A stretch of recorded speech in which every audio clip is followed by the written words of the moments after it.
Gəncədə ictimai nəqliyyat xidmətlərindən istifadə edən sakinlər avtobusların vəziyyətindən narazıdırlar.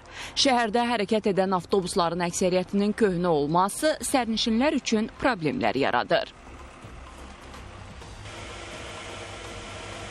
20 manatdır, köhnədir.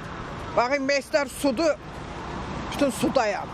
Şoför demir ki, xala orada oturma, mes sudur. İntası axşam işdən çıxanda marşrut olmuş. Saat neçə?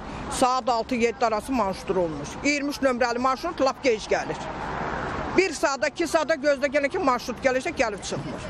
Avtobuslarımız köhnədir, yeniləsələr yaxşı olar.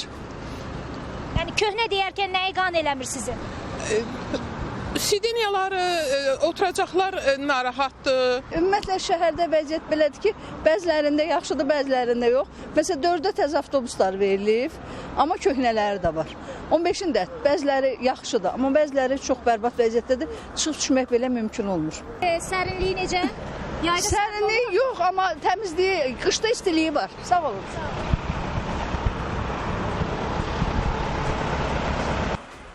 Gəncədə 32 daşıyıcı xətt üzrə 300 avtobus və mikroavtobus fəaliyyət göstərir ki, son 2 ildə bu parkın cəmi 15% nisbətən yenilənib. Onları da yalnız müəyyən xətlərdə görmək olur.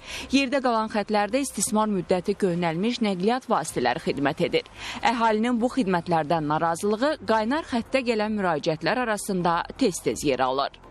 Aynan Gəncə regional dairəsinin qaynar xəttləri mövcuddur və müxtəlif səpkili şikayətlər daxil olur, həm sürücülərin davranışları ilə bağlı, həm avtobusların texniki vəziyyətindən bağlı, bəzən intervalların pozulması ilə bağlı, bəzən dayanacaqlardan kənar saxlamaları ilə bağlı.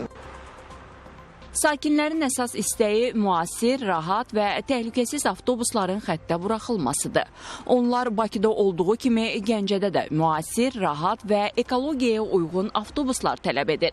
Elə Gəncənin bu ilin payızında MDB oyunlarına ev sahibliyi edəcəyi məsələsi də şəhərin ictimai nəqliyyatının yenilənməsi zərurətini gündəmə gətirir.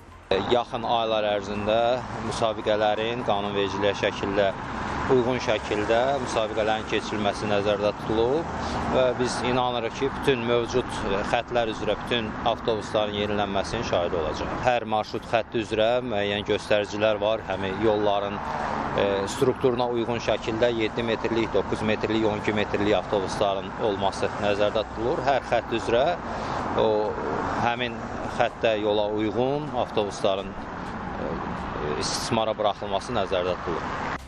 İctimai nəqliyyatın təzələnməsi ilə bağlı keçiriləcək tenderlər həm şəhər daxili, həm də ətraf rayon və qəsəbələrdən Gəncəyə gələn avtobusların yenilənməsini əhatə edəcək. Yerüstü Nəqliyyat Agentliyi bu işləri Böyük Gəncə layihəsi çərçivəsində həyata keçirəcək.